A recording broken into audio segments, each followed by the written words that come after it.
ಹರೇ ಕೃಷ್ಣ. ಎಲ್ಲರಿಗೂ ನಮಸ್ಕಾರ. ಇವತ್ತು ಏನು ತೋರಿಸ್ತಾ ಇದ್ದೀನಿ ಅಂದರೆ ನಾನು ತಲೆಗೊಂದು ಪ್ಯಾಕ್ ಹಾಕೋದು ಹೇಗೆ ಅಂತ ನೋಡೋಣ ಬನ್ನಿ. ನಾನು ಆಗಲೇ ಪೇರಲೆ ಗಿಡದ ಎಲೆ ತಗೊಂಡೆ, ತುಳಸಿ ತಗೊಂಡೆ, ಕರಿಬೇವು ಕೂಡ ನಾನು ತಗೊಳ್ತಾ ಇದ್ದೀನಿ.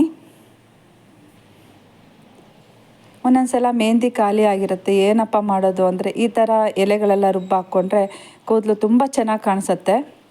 ನೋಡಿ, ದಾಸವಾಳ ಎಲೆ ಕೂಡ ನಾನು ತಗೊಂಡಿದ್ದೀನಿ. ಆಮೇಲೆ ಅಲೋವೆರಾ ಗಿಡ ಕೂಡ ಕಟ್ ಮಾಡ್ಕೋತಾ ಇದ್ದೀನಿ.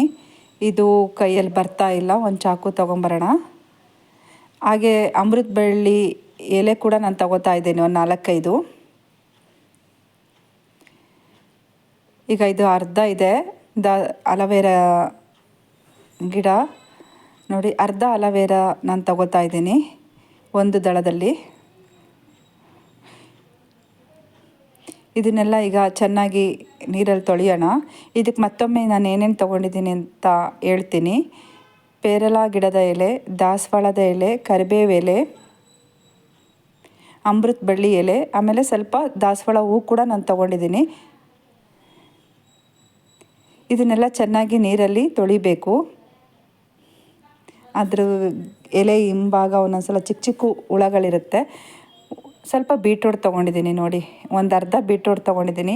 ಇದು ಕೂಡ ನಾವು ಮಿಕ್ಸರಲ್ಲಿ ಹಾಕೋಣ.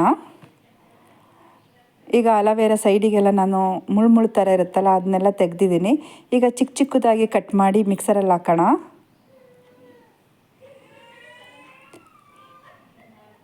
ಈ ಥರ ನಾವು ವಾರಕ್ಕೊಂದು ಸಲ ತಲೆಗೆ ಹಚ್ತಾ ಇದ್ದರೆ ಕೂದಲು ಚೆನ್ನಾಗಿ ಬರುತ್ತೆ.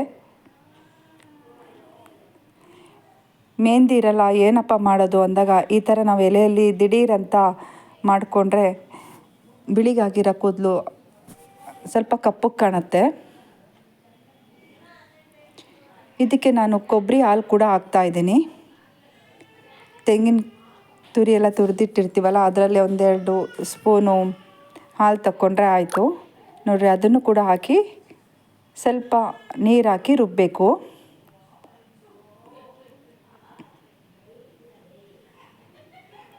ನೀರು ಸಾಲದಾಗಿದೆ, ಇನ್ನೂ ಸ್ವಲ್ಪ ನಾನು ನೀರು ಹಾಕ್ತಾಯಿದ್ದೀನಿ.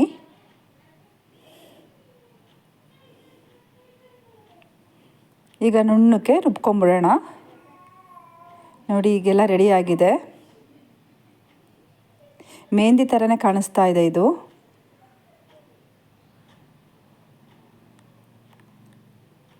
ವಾರಕ್ಕೊಂದು ಸಲ ನಾವು ಈ ಥರ ಹಚ್ಕೊಳ್ತಾ ಬಂದರೆ ತುಂಬ ಚೆನ್ನಾಗಿ ಬರುತ್ತೆ. ಒಂದೊಂದು ಸಲ ಕೂದಲೆಲ್ಲ ಉದುರಿ ಬೋಳಾಗಿರುತ್ತಲ್ಲ ತಲೆಯೆಲ್ಲ, ಅಲ್ಲಿ ಕೂಡ ಕೂದಲು ಚೆನ್ನಾಗಿ ಬರುತ್ತೆ. ನೋಡಿ ಯಾಕೆ ಥರ ಜಲ್ಲಾಗಿದೆ ಇದು.